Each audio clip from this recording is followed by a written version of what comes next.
hold my beer.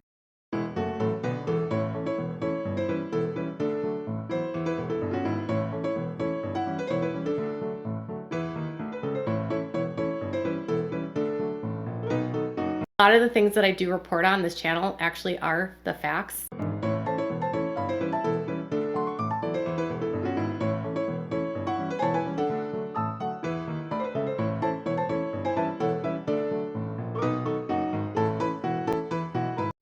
I'm Satan, basically.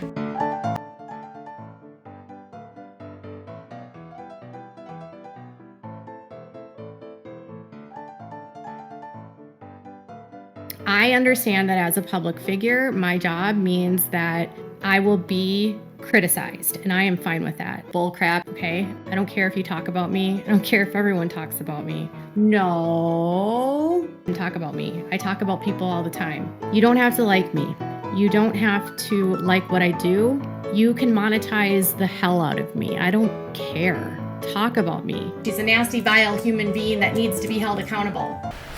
Hey guys, and welcome to Janet being Janet. Okay, so this right here is proof. You never know what you're going to get whenever you click on my channel. You don't know if you're going to get sunglasses, you're going to get something stuck to my face. Alright, so, I am a few... Oh, stop for a moment, Janet. Y'all too, y'all just stop for a moment and just sit down. I'm still talking. Alright, everything on here is my opinion and my opinion alone, and this is for entertainment purposes and only entertainment purposes. And if I do not entertain you, I am completely sorry, but I am on YouTube just for fun. Okay, so let me explain to you why I am so behind on content. Miss Kitey has done a couple of videos, and I just did a video a little bit earlier. It was finally posted on her getting mad because of the term Mommy Sleuth. Well, she was having just a meltdown over on Instagram about Mommy Sleuth, and I was waiting for her meltdown to end. Well, it just so happened that it came to a big halt. And I happened to get screenshots of a bunch of stuff before, you know, she changed it or it went bye-bye. And, you know, I was able to get a bunch of those, and I've been holding on to them. And it's about time for me not to keep them anymore, and I'm just going to share them with you. Well, here's my little dilemma, okay? It's really, really late, and as always, I'm busy doing other stuff around here, like doing laundry and stuff. So, the way this is going to work is I'm going to read you some of these, like we can be doing our own little podcast, alright? I can read, but I'll put them on the screen here so y'all can listen to me. Y'all can read them yourself, just in case I misread something, because we all know how I am, okay? We do, we just don't talk about it, alright? But, yeah, I'll have them here. I have a blind dog, guys. I am so sorry. She runs everything. She really does. I don't even try to control her. She's elderly and she goes where she wants to, and so you'll hear her in the background because she's right here. But anyways, I'll be putting them up here so you can read them. Hopefully you can read them. But I won't be reading like the first screenshot part. Pause it if you want to. I don't care where you pause it at. Y'all can fast forward me if you want to fast forward me. Whatever you want to do. I'm the one on your screen and it's not vice versa, okay? So, but what I was going to tell you is I'm going to be bouncing around sometimes. And so if I change from, you know, up here to back here to over here to over here to up to back, it's because I can't get my camera set back exactly where it's supposed to be after I get up and move, okay? That's just honesty for you. But we're going to go ahead and we're going to dive in to the very first one. And don't ask me why it's so late and I'm still like this, okay? I don't know. We don't even try to explain me anymore. None of us in this house does. So we are going to just start reading, and y'all do what y'all wish. Y'all do what y'all want, okay? But as I'm doing this, y'all are gonna hear these key words to where she is going from Instagram to this video to live. I mean, they're all just stacking up. So if y'all are wondering why she's griping about this, I'm gonna explain to you why she's griping about this and why it came from this spot, because I happen to have it. Most of it. Most of it. And yeah, it's going to get a little bit longer, but like I said, you know, It's gonna be there. Y'all listen if you want to. If not, hey, I get it. Y'all can just watch the videos, because I got more of them coming too, and hopefully I can get to that live. But alright, guys, I already said it, but here we go. No, not here we go. This is mainly about one person, Stephanie McNeil. Mainly about one person. She mentioned somebody else, but it's mainly about Stephanie McNeil. Now, I'm not lying to you. Now we gonna go. Glamour journalist Stephanie McNeil is attacking content creators that are spreading a quote-unquote hate campaign against Blake Lively. However, Stephanie's own reporting from August 9th of 2024 highlights her own criticism of Blake Lively's promotion of the film. McNeil's August article outlined the serious issues about the marketing of the film and Blake Lively's downplaying DV. McNeil praised Justin Baldoni for speaking about DV in his interviews, while criticizing Blake for refusing to address the topic. McNeil brought in experts to solidify her position that Blake Lively and Colleen Hoover failed to take the subject matter seriously. This is the exact criticism that Blake Lively believes is a smear campaign. Once the film is released, film critics and people who saw the film came out with the same opinion about the film's marketing. There were dozens of TikTok creators from BookTok calling out Colleen Hoover for using the same MO as she did when Hoover tried to create an adult coloring book titled, quote-unquote, It Ends With Us. The outrage from BookTok and people who read the book was the source of the criticism. These are not paid actors, nor should we be gaslit now to forget that the marketing of the film was valid criticism. Additionally, there were valid criticism of the way Lively handled questions about DV on the red carpet. The book was about a woman that grew up in an abusive family, ended up in an abusive relationship, and then broke the cycle by leaving her abusive partner. The book was then turned into a rom-com, and the meat of the book's storyline disappeared. Blake received criticism because she flat out admitted that changes to the rooftop scene and dialogue, rewrites changing Lily into a ball-buster, were her idea. Fans criticized Lively's version of Lily Bloom, because in the film, Lily barely spoke, and when she did speak, she was snarky and mean. Lily in the film was vocal, opinionated, and confrontational. Lively's version had limited dialogue and was lost by her stage decision for wardrobe that didn't make sense. These criticisms are valid, but now Stephanie McNeil wants us to forget that she had those same opinions before the lawsuit was filed. Ballbusters? Y'all just remember that. Blake Lively defender is a Swiftie, so naturally she would insult us by calling us mommy sleuths.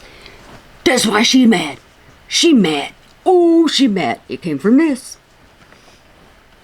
At Stephanie McNeil, this you? So it seems that you are a Swiftie. Of course she would defend Blake Lively by attacking the credibility of independent journalists and creators. Taylor Swift is named as a witness in Justin Baldoni's lawsuit against Blake Lively. Stephanie stated that creators, like me, are only doing this for clicks and money. Nope. Yep. Right now, ma'am, I'm calling out your bias and clear agenda. Also, Glamour magazine is a digital outlet that earns money for every single article that Stephanie writes. Glamour magazine once named a man YouTube's Bono as quote-unquote Woman of the Year. The outlet also put Amy Schumer on the cover of the magazine that celebrated quote-unquote chic at all sizes. Chic at all sizes. Amy Schumer called out the magazine for using her image without her consent. The issue featured quote-unquote plus-size women that wear a size 12 and up. Readers and Amy Schumer were rightly outraged. For those of you who don't know who I am a famous plus-size model. Schumer said with tongue planted firmly in cheek, "What I learned is that people don't really like being classified as plus size. We don't need these labels. It should just say what size you are." Why? Interesting that Glamour would use sexist tropes about women while also trying to claim to be a feminist magazine. Miss Katie's a feminist, isn't she? Ain't that what she said? Isn't that what she's bragging about? Stop pretending that a B-list actress that is best known for Gossip Girl represents all women. In case you missed the memo, Blake Lively does not represent all women. Stop placating a woman whose fame is built upon playing mean girls. Stop acting like she represents any of us. The people speaking out are actual victims. Blake is not a victim. You cannot state that she is with certainty. The fact that you have taken a side is actually disgraceful to real victims. Blake Lively is a 37-year-old woman who has done the following in her life. 1. Got married on a slave plantation. The plantation actually hosts tours of the slave quarters that remain on the property.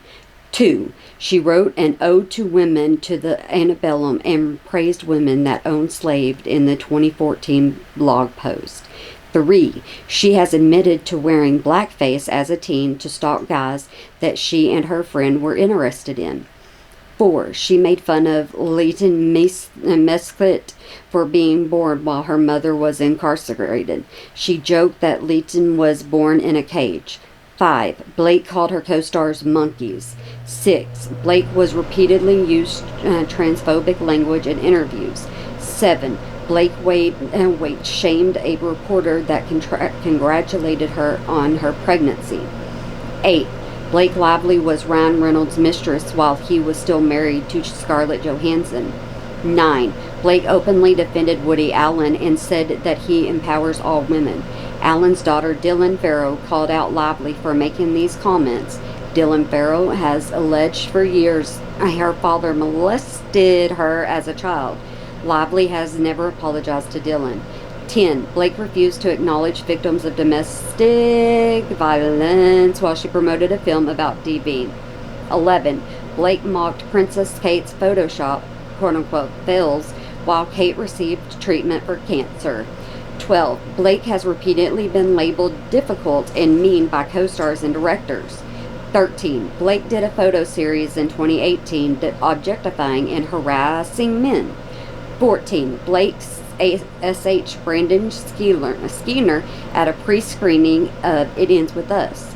Blake proudly refers to herself as a bob buster, which is a term used to describe someone that is intimidating, threatening, and often degrading of others. Blake is getting backlash because she deserves it. She's an admitted liar and terrible human. I'm hoping y'all are getting to see where some of this is coming from and how these links are being made from video to live. This is how it's all progressing, and she's building it up to where, remember, it just kind of builds up and then it falls. That's what she's doing, so we're going to keep going. Stephanie, you insulted women that work as content creators and called us mommy sleuth, and that should give some pause. Stephanie can't really read the room. She can write an article and label women that work as content creators as quote-unquote mommy sleuths, then criticize these creators for being crazy and coming up with delusional theories about Blake Lively. However, when she is criticized, this should make people pause. Instead of taking time to actually report on the people involved in the story, she decided to write a hit piece about content creators while attempting to harm their businesses through the article. The focus is not on who is covering the story. This is an obvious distraction. The mainstream media cannot handle that the old way of reporting news is a dying business. Content creators are a threat to their bottom line. I spent the day watching videos by actual lawyers talking about the case. Lawyers that really have no stake in the matter. Not one of them believe that Lively has a case against Baldoni. None of Lively's allegations against Baldoni meet the legal standards for SH or a hostile work environment.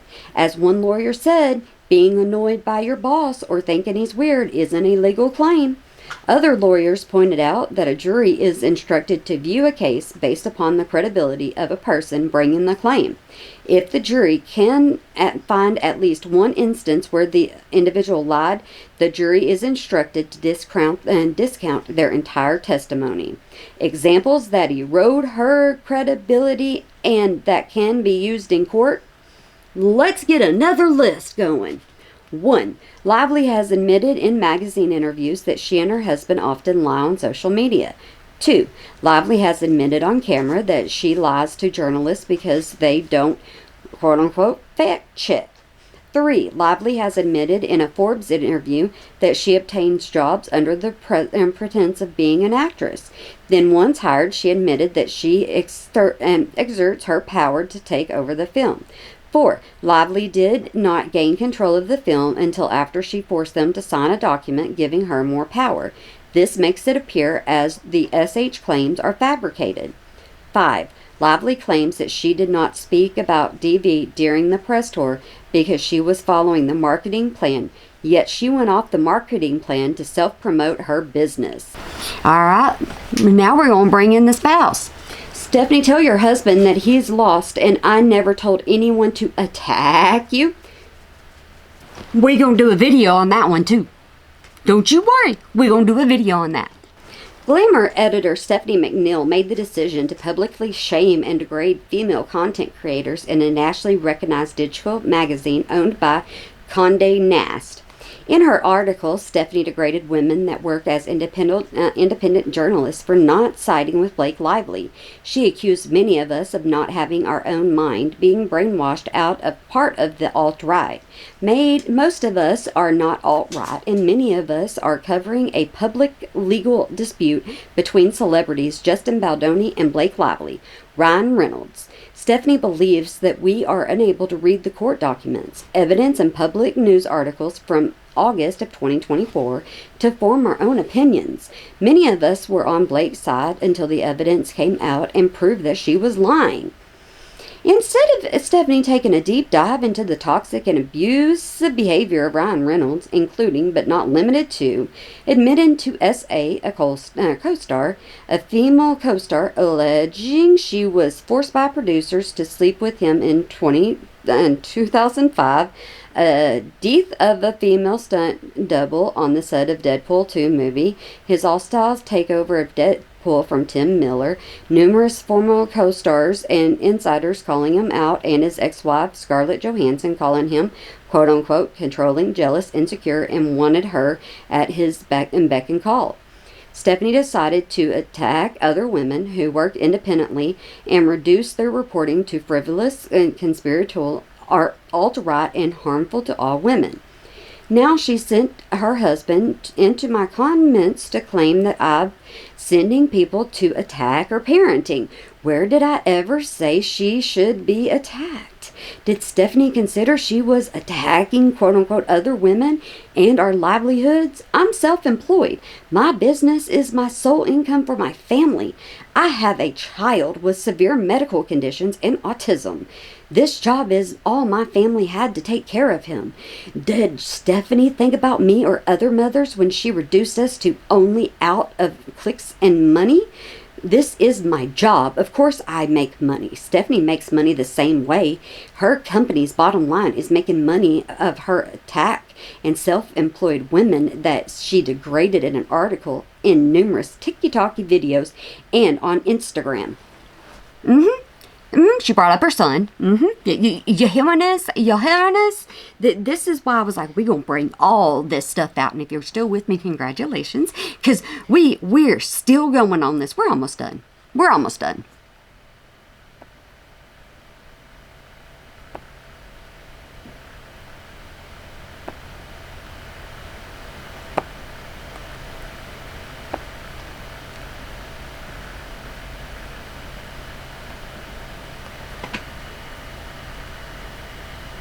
Stephanie McNeil accused content creators that don't agree with Blake Lively of being quote-unquote alt-right, yet Stephanie worked as a news editor for Fox News in a conservative outlet for 3 years as a news editor.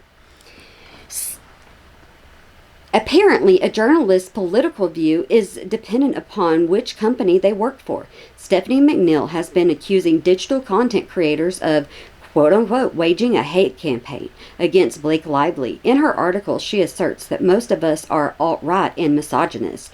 Yet Stephanie resumes her resume on LinkedIn shows that she spent 3 years working for the conservative outlet Fox News from 2011 to 2014. She then moved to BuzzFeed News before taking a job at Glamour magazine as a senior editor.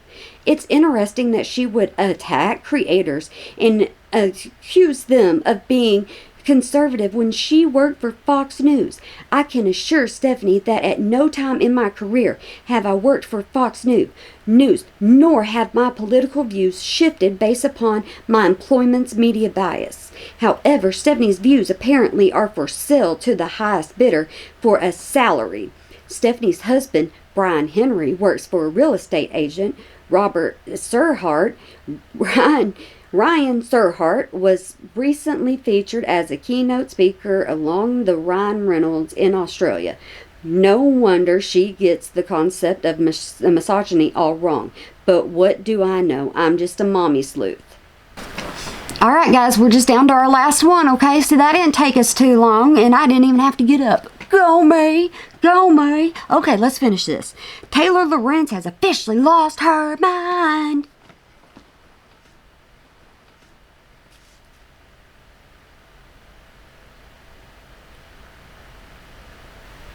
Taylor Lorenz, who believes that I'm alt-right for not believing Blake Lively, is lying in my comments. This woman has been let go of left multiple media outlets because of her out of control and unethical reporting. This woman needs help. And you made it through. Ooh, you made it through. Ooh. Do you see why I decided that we were going to wait and put that all together? Did you hear the buzzwords? Them keywords. Do you hear those? Yeah, she's tied those into videos. She tied them into her live stream. This is where this is all coming from. A meltdown. A meltdown on Instagram. My words. My word only. Allegedly, a meltdown on Instagram led to this. Yeah, I think it's pretty funny. I think it's kind of funny. That's what I think. Y'all don't have to think it's funny. I think it's kind of funny. When she gets mad at something, and she gets mad and she does not let up her fingers, or she's on phone, because mommy sleuth, she won't get her mad, call her one of them. You just call her mommy sleuth. That's her buzzword now. That's what it is. That's why I'm doing it like this, guys. All right. I hope y'all have a good day, night, weekend, holiday, year, whenever you might be watching this, and hope you remember to smile today or make somebody else smile, because it really can make a difference. All right, I'm gonna try to get this edited. I'm gonna try to get this up to you. I'm gonna try my best to get as many out as I possibly can to get caught up to y'all. Y'all are gonna see this out of order anyways. I don't even know why I'm doing this. I don't know why I'm doing this and saying all this, because if y'all see it out of order, you're just gonna be like, Janet, what are you even talking about? Yeah, that's what you're going to do. And I'm just going to be here just running my mouth to myself and just talking to myself, talking to the camera, looking this way, looking that way, trying to look at both my dogs at the same time, and it doesn't work. Okay, I'm rambling. Yeah, but some of y'all like me rambling. Some of y'all don't like me rambling. Some of y'all get annoyed by me. Some of y'all don't. All right, I'm going to quit now. But I want y'all to make sure you have a good one for me. I'm going to put this thing on just for y'all. You'll see it? This is my plain Jane one. It is, but I still adore it. All right, guys. Y'all have a good one.